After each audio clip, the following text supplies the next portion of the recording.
Quizizz.com. And once you get through the process of making your account, if you don't already have one, this is roughly what your screen should look like. Over on the left-hand side, you click Create a Quiz.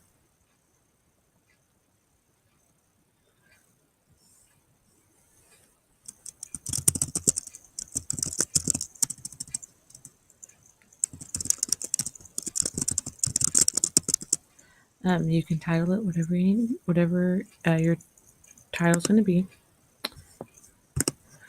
And then I can come down here and put in my answer choices.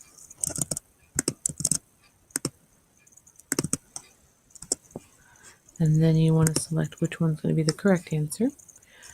If you wanted to, you could also add an image. If you're trying to do like a math problem and you have a graph, or if you're trying to do science and you have a picture representation, you can always add that image.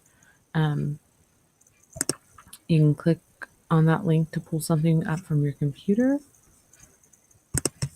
or you can upload a URL straight from a website. And then once you do your first question, on the left-hand side, it says a new question with a plus sign. So you'll click on that and you'll create another question.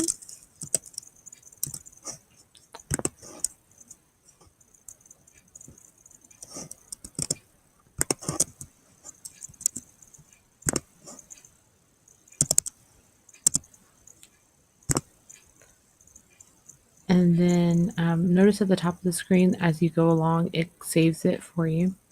Whenever you're done, you'll click Finish. And then this is so that way other people can find it if they ever want to use it.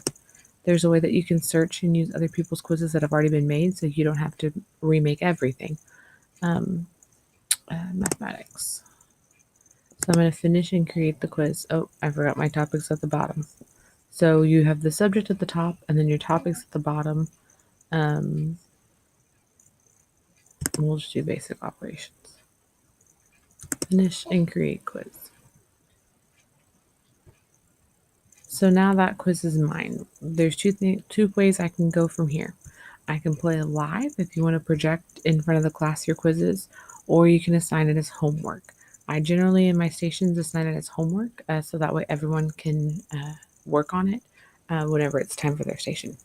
So whenever you assign it for homework, it automatically goes for 24 hours past whatever you click on. So if you want to, you can change that to whatever you want it to be. I usually give them 3 or 4 days, so that way if you have kids that are absent, they can still come back in and get it done. And then if you scroll down, you have other options. You can shuffle questions, shuffle the answer options. You can show the answers after they answered. It'll give them the correct answers. And at the very end, they can see all of the questions. Also, there's different settings that you can change. One thing that we have found with some of our kids is they get stressed out with the question timer. So on some of our assignments, we do take the question timer off. And this also helps if you have kids that think that, oh my gosh, I have to answer this in order to get the points. I have to answer this fast in order to get more points, but then they get it wrong because they're trying to go too fast. That may help with your kid. That may help slow them down if you take that timer off. But it's completely up to you and your discretion. So now I have my homework assignment created. Up at the top, it says your homework assignment is running, and then you can share it. You can share it on your Google Classroom, Edmodo, or Remind. I know some people use Remind to communicate with parents. So if you want them to do something at home, if they have the technology, then you can share it there. I generally click on my Google Classroom, and that is where I would put it, and then I would click Assign. And this way, all they have to do is go into their Google Classroom, click on the link, and it automatically takes them to Quizizz, where all they do is put in their name, and then bam, they're in the homework activity, and they're able to get it done. Another option that you have on Quizizz is that you can search what other people have already created. So we can do rounding. and see what other videos people have created. I'll just click on this first one. Whenever you click on it, you can see all the questions that that person has on their quiz.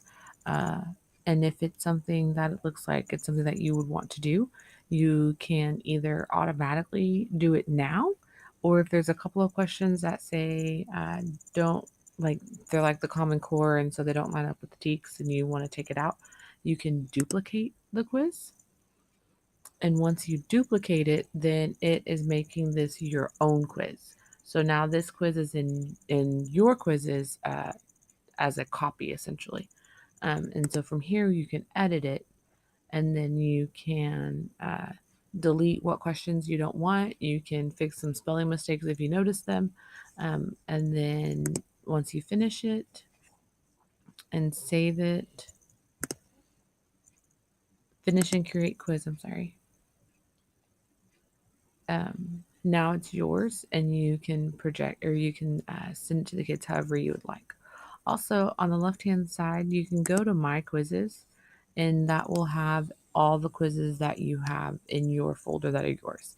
And so I really like Quizizz. There's a lot that you can do with Quizizz. Um, Also, in Quizizz, you have the reports. And so you can click in, you can go in, and it's something that's already graded for you, so you don't have to go in and grade it yourself.